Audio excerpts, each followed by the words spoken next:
یہودیوں کی اپنی کتابوں سے اور ان کے بڑے بڑے حکیموں نے جو مشورے دیے تھے کہ ہم ان کو جتنا بھی منتشر اور بانٹنے کی کوشش کرتے ہیں پھر یہ مل جاتے ہیں مسلمان، اور ان کو جوڑنے والی چند چیزیں ہیں، اگر قدغن لگائی جائے اور اس کو ختم کر دیا جائے تو پھر یہ نہیں جڑ سکتے۔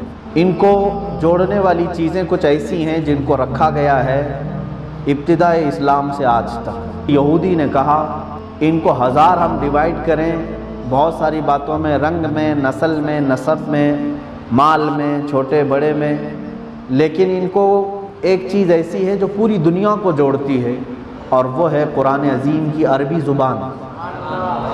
یہ امریکہ میں ہو تو بھی نماز عربی میں پڑھ رہا ہے، ہندوستان میں ہو تو بھی نماز عربی میں پڑھ رہا ہے، جہاں کہیں بھی ہو، افریقہ کے صحراؤں میں ہو یا جنگلوں میں ہو، وہاں کے رہنے والوں کی زبان تمہیں اگرچہ سمجھ میں نہ آتی ہو، لیکن جب قرآن اٹھائے گا اس کی زبان بھی وہی ہوگی، میری زبان بھی وہی ہوگی جو رسول پاک کی زبان تھی۔ تو یہودی عالم نے کہا کہ ان کو ہم پوری محنت کر کے الگ الگ کریں، پھر بھی یہ جمعہ کے دن جمع ہو جاتے ہیں۔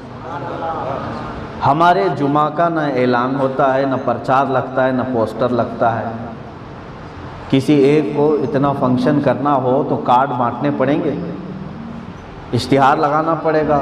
اس کے بعد بھی ہم نے دیکھا ہے کہ پوسٹر اور اشتہار کے بعد بھی اتنی پبلک نہیں آتی جتنی جمعہ میں آتی۔ یہ جمعہ میں اس طرح سے جمع ہونا یہ اللہ تعالیٰ کی طرف سے ہے جو مومنین کے دلوں کو جمع کرتا ہے۔ پوری دنیا ان کے پیچھے ہفتہ بھر محنت کرتی ہے اور مولا جمعہ کے دن ان کے دلوں کو پھر جمع کرتا ہے۔ کاش اگر جمعہ کے اس مقدس وقت کو ہر مسجد کی روح، ہر مسجد کا امام اچھے طریقے سے استعمال کرے تو میں سمجھتا ہوں بڑے بڑے کانفرنس اور جلسوں کی ضرورت بھی نہیں پیش آئے گی۔ اگر جمعہ کے اس وقت کو صحیح طریقے سے استعمال کر لیا جائے۔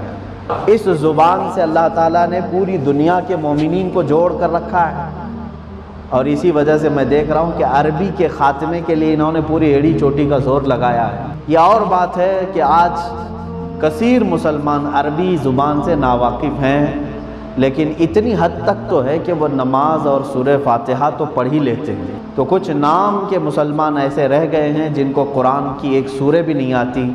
اسی لیے میرے آقا صلی اللہ تعالیٰ علیہ وسلم نے فرمایا جس گھر میں قرآن کی تلاوت نہیں ہے تو وہ گھر میں مردے رہتے ہیں، زندوں کا گھر ہی نہیں ہے وہ۔ تو یہ عربی زبان سے دور کرنے کے لیے پوری دنیا اسی لیے لگی کہ منتشر کر کے رکھیں، ان کو جوڑ کے ایک دوسرے کو جوڑا نہ جائے۔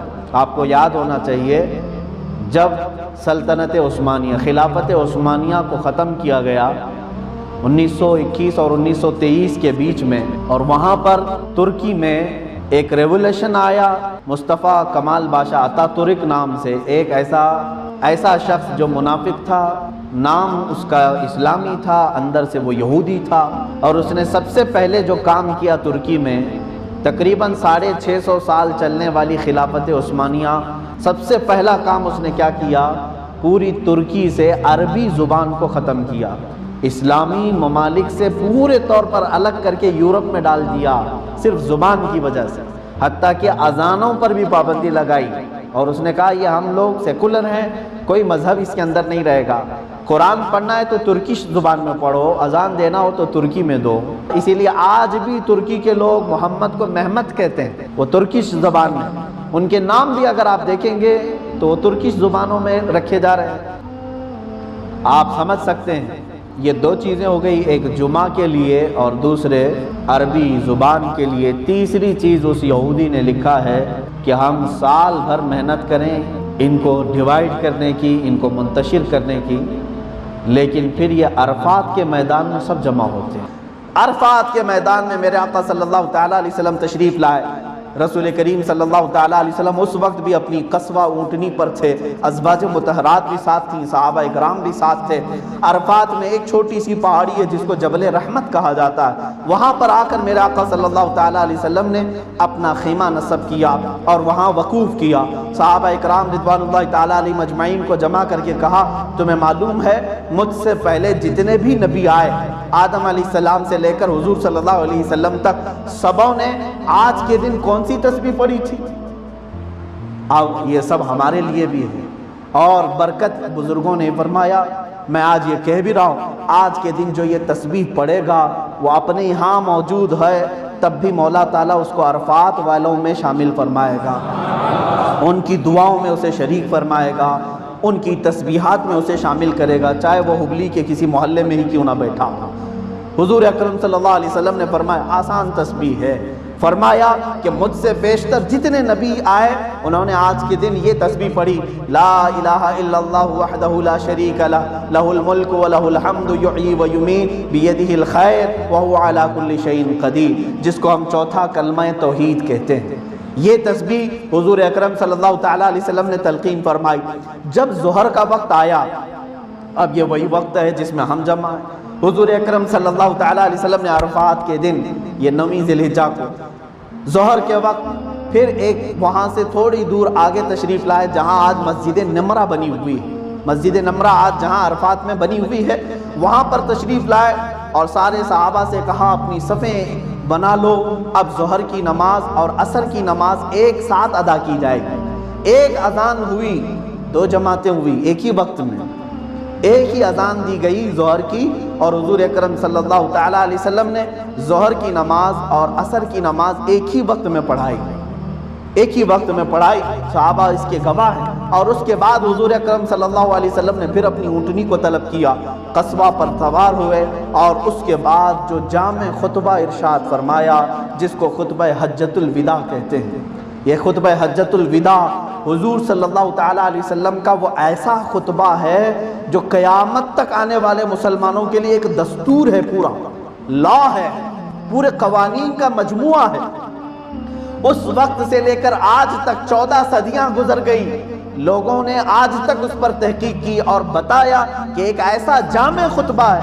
حضور صلی اللہ علیہ وسلم کا ایک معجزہ کیا تھا جانتے ہیں آپ؟ دوسرے معجزے تو آپ نے سنے ہیں، چاند کا شق ہو جانا، سورج کا پلٹ آنا اور آپ کی انگلیوں سے پانی کا جاری ہونا، یہ معجزے ہیں، یہ حسی معجزے۔ ایک معجزہ اللہ تعالیٰ نے آپ کو زبانی طور پر یہ عطا فرمایا تھا، جامع الکلم۔ حضور اکرم صلی اللہ تعالیٰ علیہ وسلم کو جوامع الکلم عطا کیا گیا تھا، یعنی چند کلمات میں حضور صلی اللہ علیہ وسلم پوری کی پوری تاریخ بیان فرما دیتے۔ تو حضور اکرم صلی اللہ علیہ وسلم نے جو خطبہ بیان کیا وہ اونٹنی پر سوار ہو کر، سارے صحابہ اس وقت 1,24,000 کے قریب یا اس سے زیادہ صحابہ وہاں پر موجود تھے، سبوں نے اس خطبے کو سنا۔ صحابہ فرماتے ہیں ہر ایک نے برابر برابر حضور صلی اللہ تعالیٰ علیہ وسلم کے خطبے کو سنا، جو سب سے آخر میں تھا وہ بھی ویسے ہی سنتا تھا جو سب سے پہلی صف میں بیٹھا ہوا تھا۔ نہ مائک ہے، نہ مائکروفون ہے، کوئی چیز نہیں ہے، اس کے باوجود اس میدان میں 1,24,000 صحابہ کو میرے آقا صلی اللہ علیہ وسلم نے اپنا خطبہ سنایا۔ حضور صلی اللہ علیہ وسلم نے فرمایا تھا شاید ہو سکتا ہے کہ اس کے بعد پھر میں دوبارہ تم سے اس جگہ پر نہیں ملوں گا۔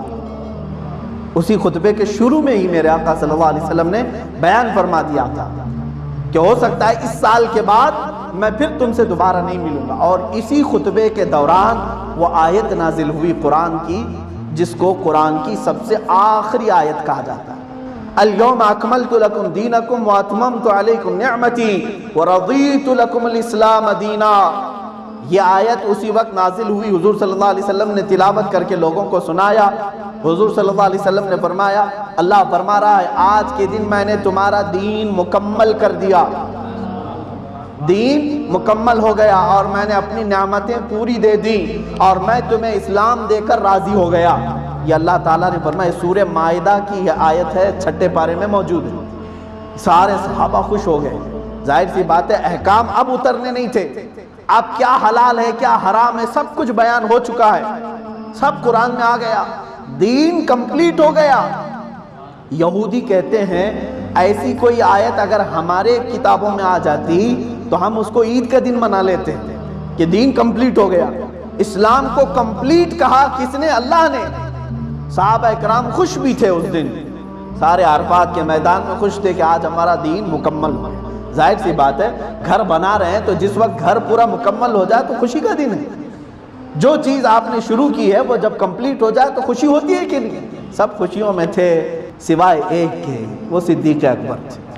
حضرت ابو بکر صدیق رضی اللہ تعالیٰ عنہ میدان کے کنارے رو رہے تھے، اور اکیلے بیٹھے تھے۔ صحابہ نے کہا ابو بکر آج خوشی کا دن ہے، دین مکمل ہو چکا۔ سیدنا ابو بکر صدیق رضی اللہ تعالیٰ عنہ نے فرمایا یقیناً خوشی کا دن ہے، دین مکمل ہو گیا، لیکن مجھے اس کا دوسرا رخ یہ نظر آتا ہے، وہ رسول آئے تھے دین مکمل کرنے کے لیے، جب دین مکمل ہو گیا تو شاید اب رسول ہمارے درمیان نہیں رہے۔ رسول آئے کس کے لیے؟ دین مکمل کرنے کے لیے، اب وہ اپنا کام کر چکے ہیں تو شاید اب ہمارے درمیان نہیں رہیں گے، مجھے یہ خوف ستا رہا ہے۔ وہ صدیق اکبر وہ یار غار رسول تھے، رسول کریم صلی اللہ تعالیٰ علیہ وسلم کے ہم سفر بھی رہے، حضر کے ساتھی، ہر جگہ کے ساتھی۔ انہوں نے حضور اکرم صلی اللہ تعالیٰ علیہ وسلم کے ان آخری دنوں کو محسوس کیا۔ اس کے بعد حضور اکرم صلی اللہ تعالیٰ علیہ وسلم نے جو خطبہ بیان فرمایا، وہ خطبہ میں اردو ترجمہ بھی آپ کو بتا دوں۔ حضور صلی اللہ تعالیٰ علیہ وسلم نے اس خطبے میں کیا کیا بیان فرمایا، غور سے سنیں، یہ ادب کی بھی بات ہے۔ اللہ کے حبیب صلی اللہ تعالیٰ علیہ وسلم نے جو آخری خطبے میں بیان فرمایا، الحمدللہ سے شروع ہوتا ہے خطبہ، میں پورا ترجمہ یہ لکھ کر کے لایا ہوں آپ کے پاس۔ سب تعریف اللہ ہی کے لیے ہے، ہم اس کی حمد کرتے ہیں، اسی سے مدد چاہتے ہیں، اسی سے معافی مانگتے ہیں، اسی کے پاس توبہ کرتے ہیں۔ ہم اللہ ہی کے ہاں اپنے نفسوں کی برائیوں اور اپنے اعمال کی خرابیوں سے پناہ مانگتے ہیں۔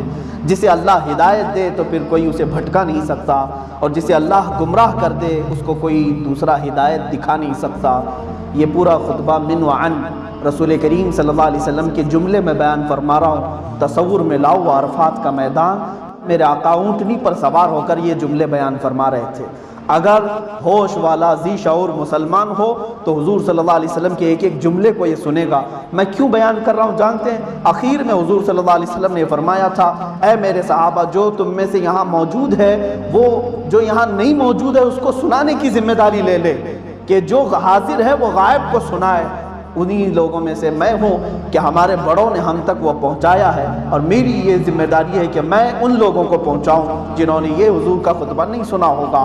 اللہ کے نبی صلی اللہ تعالیٰ علیہ وسلم خطبہ بیان فرما رہے ہیں، ارشاد فرماتے ہیں میں شہادت دیتا ہوں کہ اللہ کے سوا کوئی معبود نہیں، وہ ایک ہے، اس کا کوئی شریک نہیں، اور میں شہادت دیتا ہوں کہ محمد صلی اللہ علیہ وسلم اس کے بندے اور اس کے رسول ہیں۔